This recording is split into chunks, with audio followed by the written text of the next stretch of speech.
साथियों नमस्कार, मैं रोहित मुकुल आप सबों को प्रगति पथ चैनल में तहे दिल से स्वागत करता हूं। आइए हम लोग गवर्नर बहुत दिन से वेट कर रहे थे। क्लास नंबर 21 है। आप लोग लगातार प्लेलिस्ट में जाके सारे क्लास सीरियल वाइज से चल रहे हैं। मॉडर्न हिस्ट्री का आप देखिए, जो नहीं देखे हुए हैं सारे क्लास पढ़ाए गए हैं। आइए हम लोग आज चालू कर रहे हैं बंगाल का गवर्नर। और पूरी तरह से यह जो चैप्टर है सभी गवर्नर, बंगाल के गवर्नर जनरल और भारत के गवर्नर जनरल और भारत के वायसराय, टोटल हम लोग देखेंगे, डिटेल देखेंगे। जितने भी गवर्नर और गवर्नर जनरल या वायसराय से संबंधित एग्जाम में क्वेश्चन आते हैं, एगो न दूगो तो टपकिए जाता है हर एक एग्जाम में, आप जान रहे हैं। तो इसको हम लोग क्या करेंगे, रट लेंगे और पूरी तरह से इंजॉय में। दिल धड़कता केहू के याद में, केहू के याद में, मन मस्त भइल बा मस्ती में, बैठल प्यार की कश्ती में, यही से मनवा होला ना संहार में। दिल धड़कता केहू के याद में, केहू के याद में, केहू के याद में, केहू के याद में। आइए हम लोग देखते हैं। अच्छा, एक चीज पूछ रहे हैं, कोलकाता में जो फोर्ट विलियम का स्थापना किया हुआ था, कौन? अंग्रेज लोग। तो याद है उसी के सुरक्षा विदा किया गया था। किसको? रॉबर्ट क्लाइव को। रॉबर्ट क्लाइव जो आए थे भारत में एक क्लर्क के रूप में ये आते हैं, लेकिन इनका बुद्धि और जो है कौशल अधिक होने के कारण इनको गवर्नर बनने का भी मौका मिल जाता है बंगाल का। तो ये बंगाल का जब गवर्नर बनते हैं तो आइए इनका कार्यकाल फर्स्ट देख लिया जाए। ये 2 बार आएंगे, 1757 से ये जो है 1760, हाँ ये रहते हैं।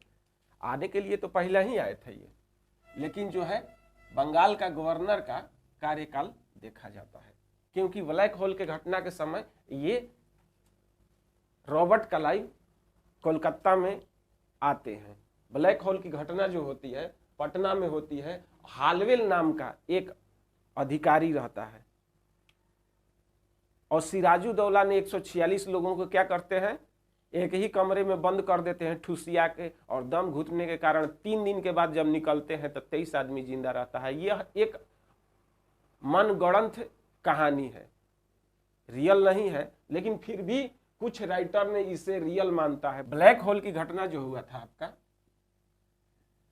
20 जून 1756, और ये रॉबर्ट क्लाइव उस समय में आते हैं और इन्होंने ही षड्यंत्र रचा। और सिराजुद्दौला जो बंगाल में नवाब थे, उनको नवाब के गद्दी से हटाने के लिए सारा षड्यंत्र रचते हैं और पलासी का युद्ध होता है।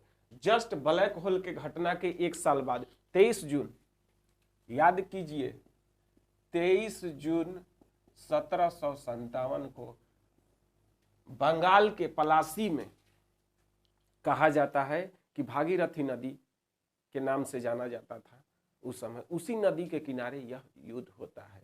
आम का बगीचा रहता है वहां पर, वहीं पर पलासी नामक युद्ध लड़ा नहीं जाता है। युद्ध थोड़े था, ये तो षड्यंत्र था, सारे लोग को मिला लिया गया था। तो पलासी के युद्ध के समय गवर्नर कौन थे, याद रखिएगा, रॉबर्ट क्लाइव। याद कर जहिया कुंवारे रहल, हुनका से पहिले हमारे रहल, एहो याद कर जहिया कुंवारे रहल, उनका से पहिले हमारे। अरे बेदरा का युद्ध हुआ था जी, बेदरा का युद्ध याद है 1759 में, और वांडीवास का युद्ध 1760 में, 1760 में वांडीवास का युद्ध।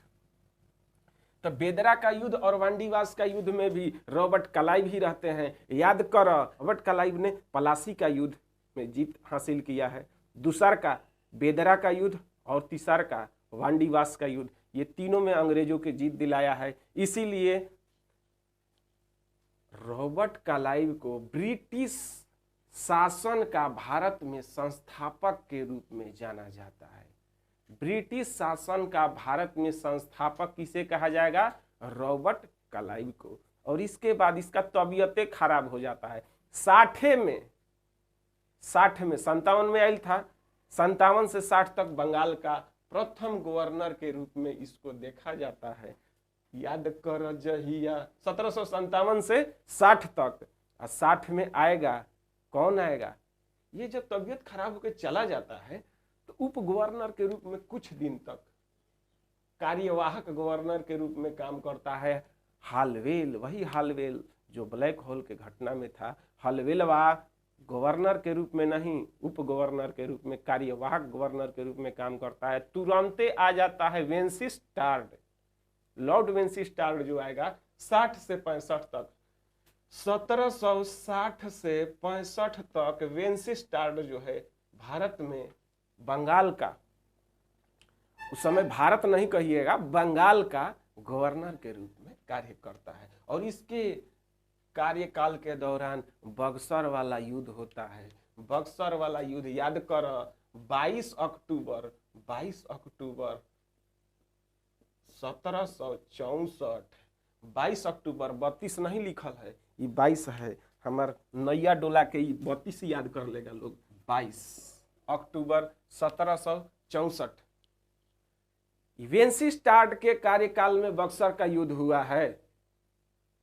65 में चल जाता है, क्योंकि अब जो है इलाहाबाद की संधि करना था। बक्सर के युद्ध में तिरगुट सेना को हरा देता है। तिरगुट सेना में कौन कौन रहते हैं मालूम है आपको? दिल्ली का बादशाह, मुगल बादशाह शाह आलम द्वितीय, और कौन? अवध के नवाब शुजाउद्दौला, और तीसर का बंगाल के अपदस्थ नवाब मीर कासिम। ये तीनों को सोना तिरगुट सेना बक्सर के मैदान में क्या हो जाती है? परास्त हो जाती है। और अंग्रेज का नेतृत्व कौन कर रहा था? तो हेक्टर मुनरो। और गवर्नर कौन था? तो वेंसिस्टार्ड। 1765 तक ये रहेंगे। अब उनके संधि करने के लिए युद्ध में जो संधि होती है हार के बाद शुजाउद्दौला से और शाह आलम द्वितीय से, तो उसके लिए इलाहाबाद की संधि कहा जाता है। प्रथम संधि और द्वितीय संधि करने के लिए दिमागदार आदमी यानी रॉबर्ट क्लाइव को पुनः बुलाया जाएगा इंग्लैंड से भारत। और वही जब आते हैं 1765 से 67 तक 2 साल रहते हैं। तो इलाहाबाद की संधि किसने किया? तो रॉबर्ट क्लाइव की। और किसके बीच हुआ है? शुजाउद्दौला के बीच हुआ है, अवध के नवाब, और दिल्ली के नवाब की कौन है? शाह आलम द्वितीय के बीच हुआ है। नहीं जानते हैं? सब याद है आपको। 12 अगस्त 1765 को इलाहाबाद की प्रथम संधि दिल्ली के नवाब शाह आलम द्वितीय से, और 16 अगस्त को 1765 को इलाहाबाद की द्वितीय संधि शुजाउद्दौला अवध के नवाब से होता है। याद कर जहिया, हाँ वह डेट याद रखना है। उसके बाद रॉबर्ट क्लाइव जैसे ही उस समय इलाहाबाद की संधि करता है, उसके बाद जो है मीर जाफर की मृत्यु हो जाती है। और उसके बाद उसका लड़का कौन बनता है? नजमुद्दौला। और वही समय द्वैध शासन बंगाल में लागू कर दिया जाता है। इलाहाबाद के संधि से तो बंगाल, बिहार, उड़ीसा का दीवानी प्राप्त कर लिए थे। ये लोग राजपाट भी कर सकते थे, लेकिन नहीं, ये लोग क्या करते हैं? द्वैध शासन लागू करते हैं। द्वैध शासन क्या है? तो द्वैध शासन में वही है जो पहले सूबेदार जो रहते थे, वो 2 स्ट्रक्चर था। एक था निजामत का काम देखना और एक दीवानी का काम। दोनों काम सूबेदार ही, प्रांत के जो हेड सूबेदार रहते थे वही देखते थे। लेकिन द्वैध शासन में होता क्या है कि ये जो राजस्व वाला काम है यानी दीवानी का, वो कंपनी अपने अंडर ले लेता है। निजामत का जो काम रहता है यानी प्रशासनिक देख रेख करना, वो नवाब को दे देता है। और दे क्या देता है? पैसा थोड़े देता है, नवाब को अपने अंडर में अप्रत्यक्ष रूप से चलाता है। यानी कि द्वैध शासन ये चालू किसने किया? रॉबर्ट क्लाइव ने।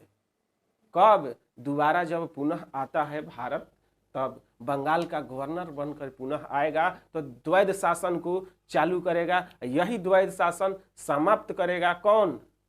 वारेन हेस्टिंग जब 1772 ईस्वी में आता है तो द्वैध शासन को क्या करता है? समाप्त कर देता है, क्योंकि यह पूरी तरह से बंगाल में लूट खसोट मचाया जा रहा था, अराजकता और भ्रष्टाचार बढ़ गया था चरम सीमा पर। बंगाल में देखा जाए तो उस समय 1/3 जनसंख्या मृत्यु में हो चुकी थी, भूखमरी हो गया था, बीमारी इतना बढ़ गया था कि 1770 में महाअकाल आ जाएगा। आइए लेकिन देखते हैं रॉबर्ट क्लाइव जब दूसर का यात्रा आता है उसी समय श्वेत विद्रोह होता है। रॉबर्ट क्लाइव के समय ही श्वेत विद्रोह क्यों हुआ था? क्योंकि बहुत सारे यह जो है सुधार करता है कंपनी में, बहुत सारा उस समय जो अन्याय हो रहा था, जो उसमें कर्मचारी अन्याय कर रहे थे, दोहरी पेंशन खास करके ये जो भत्ता है, दोहरी पेंशन भत्ता जो है वो बंद कर देता है रॉबर्ट क्लाइव, जिसके खिलाफ में छोटे छोटे सेनाएं क्या करने लगते हैं? रॉबर्ट क्लाइव के विरोध करने लगते हैं। इसके चलते कुछ क्षेत्रों में व्यापक रूप से क्या होता है? श्वेत विद्रोह हो जाता है। तो क्वेश्चन आएगा कि श्वेत विद्रोह किसके कार्यकाल में हुआ? तो रॉबर्ट क्लाइव के कार्यकाल में हुआ। इसने बहुत सारा उस समय चेंजिंग किया है। आप टोटल जो है मेरे प्लेलिस्ट में चले जाइए, मॉडर्न का प्रगति पथ चैनल में जाइएगा, प्लेलिस्ट बनाया हुआ है, उसमें देखिए सारे चीज को मैं डिटेल पढ़ाया हुआ हूं, आपको मजा आएगा पढ़ करके। इसी तरह से जो बहुत सारे बड़े अधिकारी थे, तो बड़े अधिकारी जो थे क्या किए हुए थे? त्याग पत्र दे दिए, क्योंकि उनको व्यक्तिगत व्यापार करने में बहुत लाभ हो रहा था। कंपनी का काम में वो ध्यान कम देते थे और निजी व्यापार में ज्यादा ध्यान देते थे, वहां से माल ज्यादा आ रहा था, इनकम ज्यादा हो रहा था। इसीलिए ये सब चीजों पर जब रॉबर्ट क्लाइव रोक लगाता है, उन लोगों ने त्याग पत्र देके पर्सनल व्यापार करने के लिए एक संघ बनाया जिसका नाम है society for trade. Society for trade की स्थापना किसके काल में हुआ? तो रॉबर्ट क्लाइव के काल में हुआ। नैया डोला के रॉबर्ट क्लाइव के काल में हुआ। सोसाइटी फॉर ट्रेड में रॉबर्ट क्लाइव ने कहा कि व्यापार कर तड़ तक कर, लेकिन तीने चीज में करे के भाई, इससे बाहर जाइब तो तहार जो बउए पाता जैसे साफ हो जाई। वह 3 चीज क्या था? पहिल का नीमक के क्षेत्र में, सुपारी के क्षेत्र में, और हाँ तंबाकू के क्षेत्र में। नीमक खाए वाला चीज है, नीमक खाए वाला चीज है, और सुपारी चबाए वाला चीज है, और तंबाकू रगड़े वाला चीज है। याद रहे के चाहिए। सोसाइटी फॉर ट्रेड की स्थापना किसके काल में हुआ था? रॉबर्ट क्लाइव के काल में हुआ था। रॉबर्ट क्लाइव के काल में हुआ था। ये चल जाता है, इसको बुला लिया जाता है क्योंकि इतना विद्रोह हो रहा था इसके काल में, इसी के खिलाफ में। इसको द्वैध शासन लागू करने के बाद इतना इसका विरोध होने लगता है कि इस पे मुकदमा चलाया जाता है इंग्लैंड में, और कहा जाता है कि इसका जवाब नहीं जुट रहा था, जिसके चलते टेंशन में आकर के इसने 1774 में आत्महत्या कर लेता है। 1774 में ये आत्महत्या कर लिया, आत्महत्या कर लिया बाबू मेरे सोना, आत्महत्या कर लेता है। काहे कि जेकरे खातिर चोरी कैनी उहे कहे चोरावा। काहे से कि यहां पर स्थापना रॉबर्ट क्लाइव ने ही तो किया है। अंग्रेजी सत्ता का भारत में स्थापना रॉबर्ट क्लाइव यदि दिमाग नहीं लगाता तो पलासी के युद्ध, बेदरा के युद्ध, बंडीवास के युद्ध में जीत हासिल मिलता नहीं ना। पलासी के युद्ध से ही तो सत्ता हाथ में अंग्रेज के आई है। इसीलिए इसी ने जो है कि यहाँ पर सत्ता को अंग्रेजी कंपनी के हाथ में दिलाता है, और इसी के ऊपर मुकदमा, यहाँ तक कि इसके ऊपर अंडा फेंका जा रहा था, सियाही फेंका जा रहा था, इसको मारो मारो। इंग्लैंड में सब जो है जौना का मन ना तौन गरियावत रहे रॉबर्ट क्लाइव को, इसीलिए सुसाइड कर लेता है। याद रखिएगा। आइए हम आगे देखते हैं। उसके बाद आता है लॉर्ड बरेलास्ट। ये आएगा आपको जब ये गोइल बड़न, तब ये आई हैं। गोइल कब बड़न? तो 67 में गोइल बड़न। ये 2 साल तक 67 से 69 तक लॉर्ड बरेलास्ट इनका नाम है। इन्होंने क्या किया? इनके काल में द्वैध शासन सर्वाधिक चरम सीमा पर था। बंगाल के क्षेत्र में इतना काफी दोहन किया गया। कहा जाता है कि डाकुओं का राज था। के.एम. पनिकर जो राइटर है, उन्होंने डाकुओं का राज दे दिया। भ्रष्ट शासन पूरी तरह से। वैसा विश्व में कोई शासन व्यवस्था नहीं था जो इनके कार्यकाल में द्वैध शासन में बंगाल के क्षेत्र को अकाल के मुंह में ढकेल दिया गया। इसीलिए कहा जाता है, क्या कहा जाता है कि लॉर्ड बरेलास्ट के समय द्वैध शासन सर्वाधिक चरम सीमा पर था और दूसरा का प्रथम आंग्ल मैसूर युद्ध इन्हीं के कार्यकाल के दौरान 2 साल रहे या 2 साल मैसूर संघे युद्ध हुआ है। तो याद रखी है। ओकरा बाद जो आते हैं कार्टियर आते हैं। कार्टियर ने 1769 से 72 तक रहेंगे और इनके समय में बंगाल में भीषण अकाल आ गया। ये अकाल कैसे आ गया? सब कोई लूटपाट करेगा, अराजकता भ्रष्टाचार बढ़ेगा तो अकाल नहीं आएगा तो क्या आएगा? केवल किसानों पर टैक्स पर टैक्स, टैक्स पर टैक्स। जितने भी उद्योग, छोटे छोटे उद्योग हैं उन पर टैक्स, मनमाने तरीके से उसका कीमत लगा करके अपने ही खरीदना, और पूरी तरह से भ्रष्ट शासन था एक तरह से। इसलिए जो शिल्पकार थे वगैरह थे अपना काम धंधा छोड़ दिए थे, लोग पलायन बंगाल से करने लगे। पैसा नहीं होने के कारण बीमारी होता है, अराजकता तो फैलेगा ही फैलेगा। 1770 में कहा जाता है कि बंगाल में अकाल आ गया था।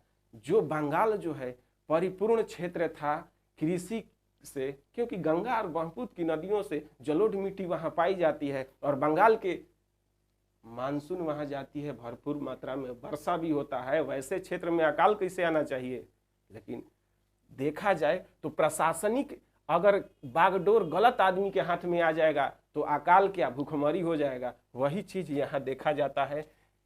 अकाल किसके काल में आता है? तो कार्टियर। कार्टियर के समय में बंगाल में 1770 में अकाल आया हुआ है। उसके बाद वारेन हेस्टिंग आते हैं 1772 से ये 85 तक रहेंगे, संस्कृत नहीं पढ़ रहे हैं। 1772 से 85 तक वारेन हेस्टिंग आते हैं, तब पहिल का काम करते हैं, द्वैध शासन समाप्त। द्वैध शासन को क्या करते हैं? समाप्त कर देते हैं। कहते हैं कि इस तरह से शासन ढेर दिनों तक भारत में नहीं चलाया जा सकता है, क्योंकि अमेरिका में क्या हुआ था, आजादी की मांग होने लगी थी 72-75 के समय। देखिएगा तो ये अंग्रेज जो अमेरिका में भी थे तो वहां भी क्या कर रहे थे, पूरी तरह से वही काम, दोहन का काम कर रहे थे। वहां से आजादी की मांग होने लगी और 76 में अमेरिका को आजादी भी मिली है। इसीलिए वहां से इन लोगों ने सीख लिया, कहा कि नहीं, भारत में ढेर दिन तक यदि उपनिवेश बना के रखना है भारत को, तो द्वैध शासन को यहाँ से समाप्त करके एक सुचारू व्यवस्था, रेगुलर, नियमित रूप से चलाना होगा। इसीलिए 1773 में नियमित रूप से चलाने के लिए रेगुलेटिंग एक्ट आता है। रेगुलेटिंग एक्ट आता है 1773 में। अब 72 में याद रखी है, 72 में द्वैध शासन को किसने समाप्त किया? तो वारेन हेस्टिंग। लागू कौन के लिए रहे? तो लॉर्ड नहीं, रॉबर्ट क्लाइव। रॉबर्ट क्लाइव होगा। द्वैध शासन और रेगुलेटिंग एक्ट के तहत यह भी आया था। रेगुलेटिंग एक्ट में बहुत सारे कंपनी के जो अनियमित रूप से चल रहे थे कार्य, उसके लिए एक नियम कानून बना करके आया था। और उसमें कहा था 1773 में रेगुलेटिंग एक्ट आया है, तो उसमें कहा गया था कि जो प्रेसिडेंसियां हमारी मद्रास में है, बंबई में है, दोनों जगह यहाँ पर गवर्नर है। बंगाल में भी प्रेसिडेंसी है, उसका भी गवर्नर है। 3 जगह प्रेसिडेंसी था अंग्रेज का। लेकिन बंगाल वाला क्षेत्र क्या था, काफी बड़ा था, क्योंकि यहाँ बिहार भी मिल गया था बंगाल में, उड़ीसा भी मिल गया था, और वह उस समय का बंगाल यानी बांग्लादेश भी था, पश्चिम बंगाल भी था, असम के भी कुछ क्षेत्र था। यानी कि भारत का 1/4 क्षेत्र बंगाल प्रेसिडेंसी के अंतर्गत थी। वह क्षेत्र बड़ा होने के कारण बंगाल के गवर्नर को एक और पद मिल, उसको हेड बना दिया गया। बाकी 2 प्रेसिडेंसी थी ना, बंबई और मद्रास वाला, ये दोनों के गवर्नर को कहा गया कि आपको इनके प्रसाद पर्यंत रहना है, कोई भी काम करना है तो बंगाल के गवर्नर से पूछ के करना है। यानी कि बंगाल के गवर्नर के अधीन कर दिया गया मद्रास और बंबई के गवर्नर को। इसीलिए बंगाल के गवर्नर में एक नया पद में नाम जोड़ दिया गया। बंगाल के गवर्नर के नाम में, यानी ये जो पद का नाम है, उसमें एक नया शब्द जोड़ दिया जाता है, जनरल। जनरल कर दिया जाता है। क्यों? क्योंकि अब ये केवल बंगाल के ही नहीं, मद्रास के गवर्नर को भी क्या करेंगे, आदेश देंगे। बंबई के गवर्नर को भी क्या करेंगे, कोई भी चीज पर, मसला पर राय विचार विमर्श देंगे। इनके अधीन में, बंगाल के गवर्नर के अधीन में वो दोनों प्रेसिडेंसियां हो गई थी, इसीलिए गवर्नर के नाम के अंत में जनरल शब्द लगा दिया जाता है।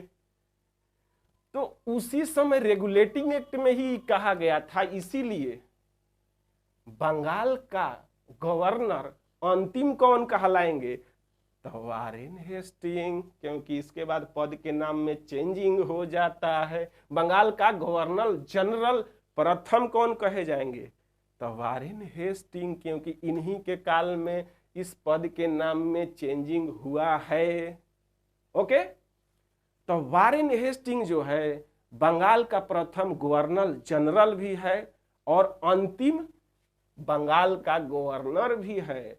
अब प्रथम बंगाल का गवर्नर तो रॉबर्ट क्लाइव मार दीजिएगा, रॉबर्ट क्लाइव मार दीजिएगा। आइए इसको देखते हैं 72 से 75 तक ये शासन इनका कार्यकाल है।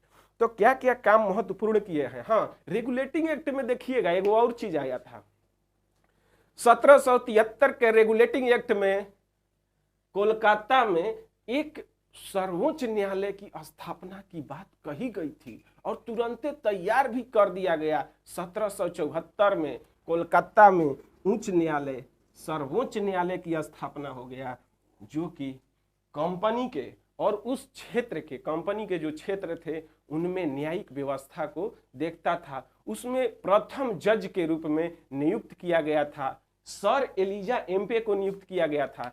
तो कहिएगा कोलकाता न्यायालय की स्थापना 1774 में किसके तहत, तो 1773 के रेगुलेटिंग एक्ट के तहत स्थापना किया गया है।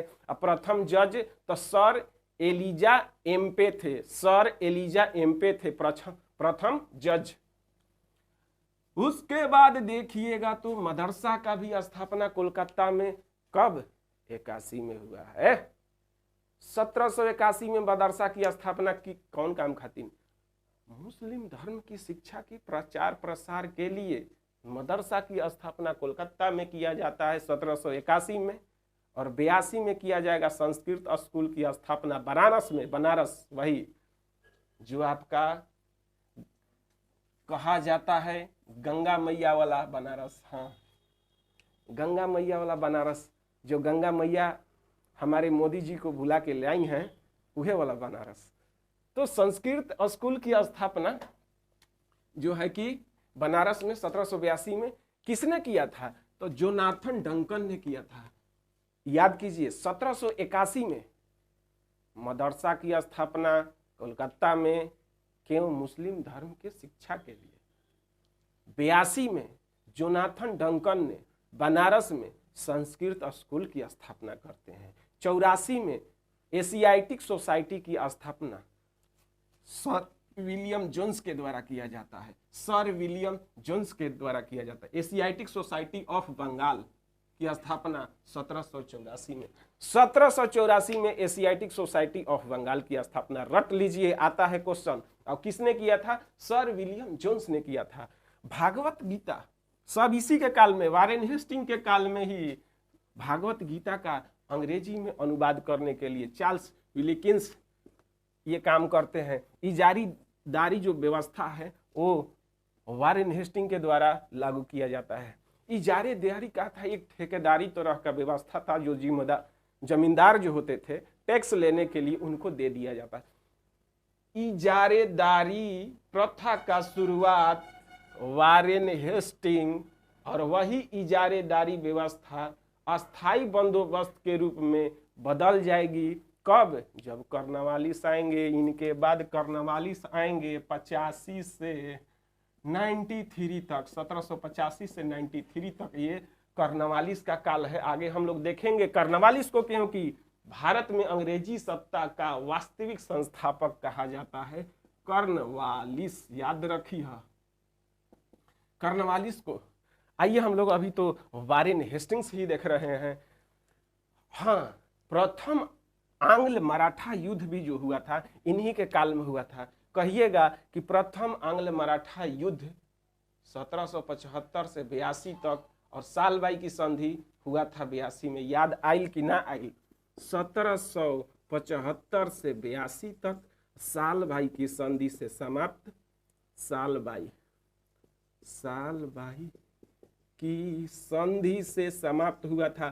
किसके किसके बीच हुआ था? तो महादजी सिंधिया, बार भाई परिषद के हेड कौन थे? महादजी सिंधिया और नाना फडणवीस, इन्हीं के बीच वारेन हेस्टिंग ने किया था और युद्ध को क्या कर दिया था? विराम। याद आइल कि ना आइल? और एगो युद्ध चल रहे, द्वितीय मैसूर आंग्ल युद्ध। द्वितीय आंग्ल मैसूर युद्ध कब से कब तक? 80 से 84 तक। उसी में न 82 में मृत्यु हो गया था हैदर अली के। कौन संधि हुआ था मैसूर वाला में? द्वितीय मैसूर में मंगलौर की संधि हुई है। द्वितीय मैसूर में मंगलौर की संधि हुई है। अरे कर्नाटक यहाँ लिखा हुआ है, ये गलत है, मैसूर न होगा। सेकंड आंग्ल मैसूर युद्ध आपको 1780 से 84 तक, और 84 में कौन सी संधि हुई है? तो मंगलौर की संधि हुई है। याद रखी है, मंगलौर की संधि से समाप्त होती है। और प्रथम रूहेला युद्ध भी वारेन हेस्टिंग के समय हुआ था। और वारेन हेस्टिंग ने आते आते एगो बहुत बढ़िया काम कर दिया था, जो बंगाल के नहीं दिल्ली के बादशाह थे शाह आलम द्वितीय। 26 लाख रुपया उनको पेंशन मिल रहा था ना। कहिएगा कि हाँ सर जी, कब से? तो जब से उनको साथ संधि किया गया है इलाहाबाद वाला, तो 26 लाख रुपया पेंशन पर उनको रखा गया था ना। वारेन हेस्टिंग होते होते कहता कि ये कौन जी के 26 लाख उनका के दिया, ही बंद कीजिए 26 लाख रुपया देना। यानी कि जो पैसों मिलत रहे दोनों बंद हो गई। अब शाह आलम द्वितीय को गद्दी भी से भी उतर गए हैं, पेंशन भी बंद। वही है मराठा पेशवा माधवराव फर्स्ट ने पुनः दिल्ली की गद्दी पर बैठाता है शाह आलम द्वितीय को। याद रखी है, 26 लाख पेंशन वारेन हेस्टिंग बंद कर दिया। वारेन हेस्टिंग को कहा जाता है, ये ऐसा एक गवर्नर जनरल है बंगाल के जिन पर महाभियोग लगाया गया था। वो महाभियोग सफल नहीं हुआ, वो बात अलग है, लेकिन महाभियोग इनके ऊपर लगाया गया था। और किस बात से लगाया गया था आपको जानकारी है? तो नंद कुमार घोष की हत्या नहीं हुई थी। नंद कुमार घोष नाम का एक व्यक्ति थे, उन्हें झूठे मुकदमों में फंसा दिया जाता है और उनको फांसी पर लटका दिया जाता है। झूठे मुकदमे में नंद कुमार घोष को फंसा दिया जाता है, फांसी पर लटका दिया जाता है। इस घटना को न्यायिक कांड के नाम से जाना जाता है। इस घटना को न्यायिक हत्याकांड के नाम से जाना जाता है। उसी के लिए इनके ऊपर महाभियोग लगाया गया था। और ये 85 में चले जाते हैं। उसके बाद 85 से 93 तक कर्नवालिस आएंगे। इसी तरह से आप बने रहिए। स्क्रीनशॉट लेना चाहते हैं तो एक बार आइए ना, रिवाइज कर लेते हैं हम लोग। पहिल का बंगाल का गवर्नर केवल कहेगा तो रॉबर्ट क्लाइव होगा। रॉबर्ट क्लाइव होगा मेरे साथियों। रॉबर्ट क्लाइव पहिल का बंगाल का गवर्नर। कब से कब तक? तो 57 से मारिएगा 60 तक। 57 से 60 तक इन्हीं के देख रेख में कार्यकाल में पलासी का युद्ध, बेदरा का युद्ध और वांडीवास का युद्ध। पलासी का युद्ध याद करो, पलासी का युद्ध 1757 में हुआ है। 1757 में हुआ है पलासी का युद्ध। क तारीख के? 23 जून को हुआ है। अब 20 जून के एक साल पहले ब्लैक होल वाला घटना हुआ था। कहा जाता है कि बेदरा का युद्ध और वांडीवास का युद्ध, ये दो ऐसे युद्ध है जिसमें बेदरा में तो डचों को पराजय कर दिया, वांडीवास में फ्रांसीसियों को पराजय कर दिया। पराजय करने के बाद पूरी तरह से अंग्रेज जो है एक छत्र कंपनी का जो है डेवलप कर रहे। दिन दुना रात चौगुना विकास होता है अंग्रेजी कंपनी का ये दो युद्धों के बाद। और कहा जाता है बक्सर के युद्ध के बाद तो कंपनी का काया ही पलट गया था। दीवानी आने लगा। जितना कंपनी से ना फायदा, ओकरा से ज्यादा राजस्व दीवानी से मिल रहा था। इसलिए पूरी तरह से रॉबर्ट क्लाइव को अंग्रेजी कंपनी का संस्थापक भी भारत में माना जाता है। ब्रिटिश अंग्रेजी कंपनी या शासन का संस्थापक भारत में किसे कहा जाता है? रॉबर्ट क्लाइव को कहा जाता है। उसके बाद लॉर्ड पेंसिस्टार्ड 1765 तक बक्सर के युद्ध इन्हीं के काल में रॉबर्ट क्लाइव पुनः आता है, इलाहाबाद की संधि करता है, द्वैध शासन लागू करता है। इसी के कार्यकाल में श्वेत विद्रोह होता है और सोसाइटी फॉर ट्रेड की भी स्थापना होता है। याद हो गया? पुनः जब दोबारा आएगा रॉबर्ट क्लाइव तो क्या करेगा? इलाहाबाद की संधि, द्वैध शासन, उसके बाद श्वेत विद्रोह और सोसाइटी फॉर ट्रेड की स्थापना रॉबर्ट क्लाइव के समय में ही होता है। उसके बाद यहाँ बड़े लास्ट आते हैं 67 से 69 द्वैध शासन सर्वाधिक चरम सीमा पर इनके कार्यकाल में था। द्वितीय आंग्ल मैसूर युद्ध, नहीं, फर्स्ट आंग्ल मैसूर युद्ध, द्वितीय तो यहाँ वारेन हेस्टिंग के समय में हुआ है, देख लीजिए। हाँ, गड़बड़ाना नहीं है। कार्टियर के समय में बंगाल में जो है अकाल आया था, याद रखी। हाँ, बंगाल में कार्टियर के समय में अकाल आया था। वारेन हेस्टिंग 72 से 85 तक जब रहेगा तो पहला काम आते आते 72 में द्वैध शासन को समाप्त कर देता है और 73 में रेगुलेटिंग एक्ट आता है, जिसके तहत इनको क्या बना दिया जाता है? बंगाल के गवर्नर को जनरल शब्द जोड़ दिया जाता है, क्योंकि इनको हेड कर दिया गया था। बाकी दो प्रेसिडेंसियों का देखरेख भी इनके अंदर जिम्मा दे दिया गया था, लेकिन वैसा होता नहीं है। कहिएगा क्यों? सूरत की जो संधि होती है उसमें बंबई के गवर्नर ने बिना इनसे पूछे क्या कर देते हैं? संधि कर लेते हैं और इनको कुछ पूछबे नहीं करते हैं। 1775 में सूरत की संधि हुई है और 76 में दोबारा ये जो है कि संधि करते हैं। 1776 में वारेन हेस्टिंग दोबारा पुरंदर की संधि करते हैं। तो याद करो, पुरंदर की संधि किसने किया है? पुरंदर की संधि वारेन हेस्टिंग्स ने किया है। उसके बाद जो है कि कोलकाता में न्यायालय की स्थापना 1774 में होता है। रेगुलेटिंग एक्ट में कहा गया था कि न्यायालय की स्थापना किया जाए, तो ये 1774 में न्यायालय की स्थापना। प्रथम जज तो कौन बने थे? प्रथम जज Sir Elijah Impey. Sir Elijah Impey प्रथम जज थे। मदरसा के भी स्थापना 81 में। संस्कृत विद्यालय जो है बनारसी में स्थापना 82 में होता है। 84 में एशियाटिक सोसाइटी ऑफ बंगाल 1784 में कौन किया? सर विलियम जोन्स ने। भागवत का इंग्लिश में अनुवाद किया है। इजारेदारी व्यवस्था जो था इन्होंने ही लाया है। और फर्स्ट मराठा और सेकेंड मैसूर संघे युद्ध हुआ है। फर्स्ट मराठा 75 से 82 तक चला था और मैसूर वाला 80 से 84 तक चला था, जिसमें टीपू सुल्तान 82 में, नहीं, उसका बाप हैदर अली का 82 में मृत्यु हो जाता है। 26 लाख पेंशन बंद करने वाला यही आदमी है। पहचान लीजिए, इस शख्स को गौर से देखिए जिसने मुगल बादशाह का पेंशन बंद कर दिया था। नाम है वारेन हेस्टिंग्स और इन्हीं पर महाभियोग लगाया था। हेस्टिंग पर महाभियोग लगाया जाता है। एगो हेस्टिंग्स आएगा और लॉर्ड हेस्टिंग, गड़बड़ाइएगा नहीं, इसका नाम है वारेन हेस्टिंग्स। तो नंद कुमार घोष के झूठे मुकदमे में फंसा करके फांसी पर चढ़ा दिए थे। वारेन हेस्टिंग्स को महाभियोग लग जाता है, जिसके कारण मेरा क्लास कैसा लग रहा है कमेंट में जरूर बताइएगा। कैसे कि आप देख रहे हैं, अब बगलगीर आदमी बताएंगे। लाइक करिए, चैनल को सब्सक्राइब करिए और बेल आइकन को भी दबा लीजिए। इसी के साथ आज का सेवा को देते हैं विराम। जय हिंद, जय भारत।